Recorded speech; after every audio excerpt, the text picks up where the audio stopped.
तो जी हाँ दोस्तों, टोयोटा यारिस ने अपना नया फेसलिफ्ट वर्जन लॉन्च कर दिया, लेकिन खुश होने की ज़रूरत नहीं है। ये पाकिस्तान के लिए नहीं, ये थाईलैंड के लिए है। पाकिस्तान में अभी भी यही आपको चमगादड़ की शेप वाला वेरिएंट ही मिलेगा, लेकिन इनका जो ये नया फेसलिफ्ट वेरिएंट है जो कि थाईलैंड के अंदर लॉन्च हुआ है, पाकिस्तान के अंदर आने की भी इसकी जल्द अज जल्द हम सिर्फ उम्मीद ही कर सकते हैं। सब्सक्राइब करें टेक.pk यूट्यूब चैनल को और साथ में इस बेल के आइकन को दबा दीजिए मेरी वीडियो सबसे पहले हासिल करने के लिए। ये जो नया फेसलिफ्ट मॉडल लॉन्च हुआ है यारिस का, काफ़ी ज़्यादा खूबसूरत। हमारे पास जो पाकिस्तान में वेरिएंट लॉन्च हुआ था वो 2020 का था।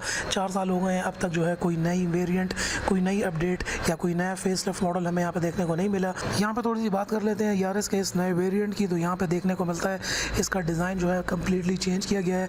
फ्रंट से अगर गाड़ी को देखा जाए, तो फ्रंट से अगर इसके हैमर हेड डिज़ाइन को देखा जाए तो ये बिल्कुल टोयोटा के जो करंट स्टाइल चल रहा है, ऑल ओवर जो इनकी डिज़ाइन लैंग्वेज है उसके मुताबिक ही है।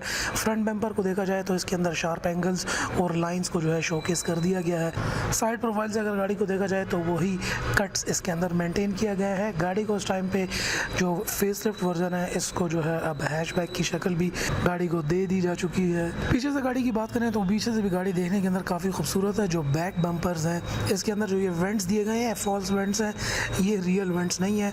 कॉर्नर के डिज़ाइन को भी देखा जाए तो काफ़ी खूबसूरत कर्वी यहाँ पर कॉर्नर को इस मरतबा इस अपग्रेडेड फेसलिफ्ट मॉडल के अंदर ऐड किया गया है। टेग लाइट्स हैं वो बिल्कुल जो है पुरानी जनरेशन की हेडलैम्प्स की तरह ही रखी गई हैं। और बैक के अंदर ये कार्बन फाइबर की अभी हमें यहाँ पर डिफ्यूज़र ट्रिम जो है उसकी लुक यहाँ पे ऐड की गई है। सबसे बड़ा जो मेजर डिफरेंस है इस यारिस के फेसलिफ्ट मॉडल के अंदर वो इसका 2 टोन और मोनोटोन कलर ऑप्शंस हैं जो कि गाड़ी के अंदर ऐड किए गए हैं। जो 2 टोन कलर ऑप्शन है उसके अंदर सीमेंट ग्रे मेटालिक और फेरी स्कारलेट प्लैटिनम वाइट पर्ल के अंदर और मेटालिक रेड मिका के अंदर ये कलर ऑप्शंस जो हैं गाड़ी के ब्लैक रूफ्स के साथ दिए गए हैं। गाड़ी के इंटीरियर की बात की जाए तो यहाँ पर इंटीरियर के अंदर कुछ ज़्यादा डिफरेंस हमें देखने को नहीं मिलता, लेकिन जो इसका प्रीमियम एस मॉडल है उसके अंदर 9 इंच की टच स्क्रीन हमें देखने को मिलती है। साथ ही साथ जो है एंड्रॉयड ऑटो और एप्पल कारप्ले इसके अंदर इंस्टॉल की गई है। एक चीज़ एडिशन इसके अंदर दी गई है, गाड़ी के अंदर जो है USB-C पोर्ट्स का भी इजाफा किया गया है। साथ ही साथ गाड़ी के अंदर कीलेस एंट्री है, पुश स्टार्ट के साथ ऑप्शन आपको मिल जाता है।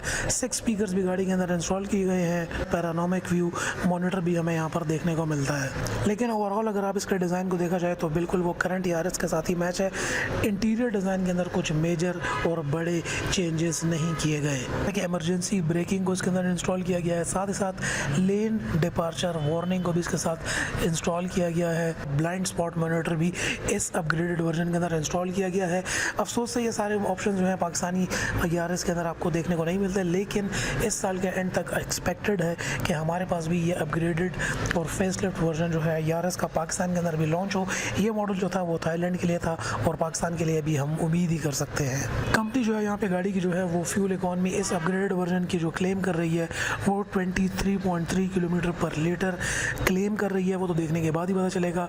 अब यहाँ पे नीचे आपने मुझे कमेंट सेक्शन के अंदर बताना है कि कैसा लगा आपको ये यारिस का नया फेसलिफ्ट वर्जन, और आपको क्या लगता है कि पाकिस्तान के अंदर इस दिसंबर तक ये गाड़ी आ जाएगी या फिर कुछ और भी आपके ख्यालात हैं तो नीचे कमेंट सेक्शन के अंदर बता सकते हैं।